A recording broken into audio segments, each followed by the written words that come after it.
book of Acts, chapter 12.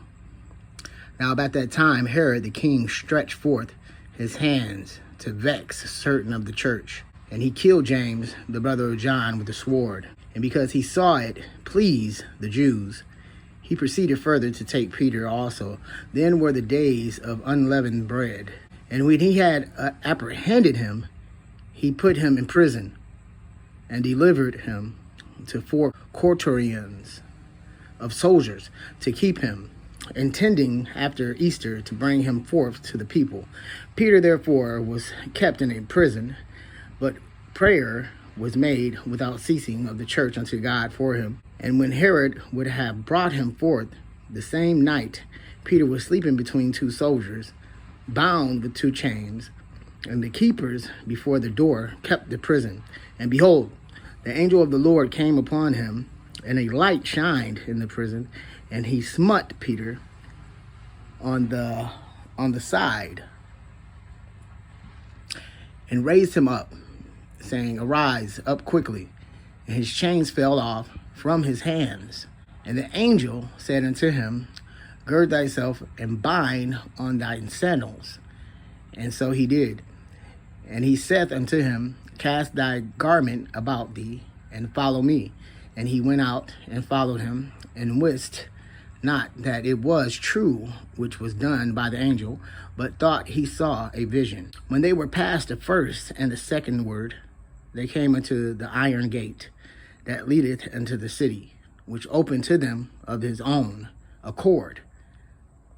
And they went out and passed on through one street, and forthwith the angel departed from him. And when Peter was come to himself, he said, Now I know of a surety that the Lord hath sent his angel, and hath delivered me out of the hand of Herod, and from all the expectation of the people of the Jews. And when he had considered the thing, he came to the house of Mary, the mother of John, whose surname was Mark, where many were gathered together praying. And as Peter knocked at the door of the gate, a damsel came to hearken, named Rhoda. And when she knew Peter's voice, she opened not the gate for gladness, but ran in and told how Peter stood before the gate.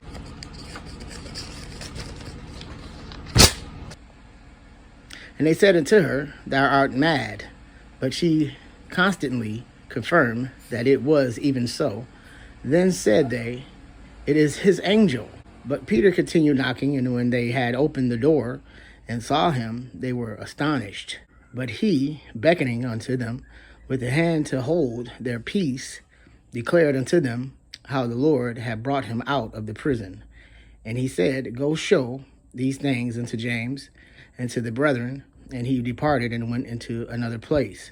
Now as soon as it was day, there was no small stir among the soldiers, what was become of Peter.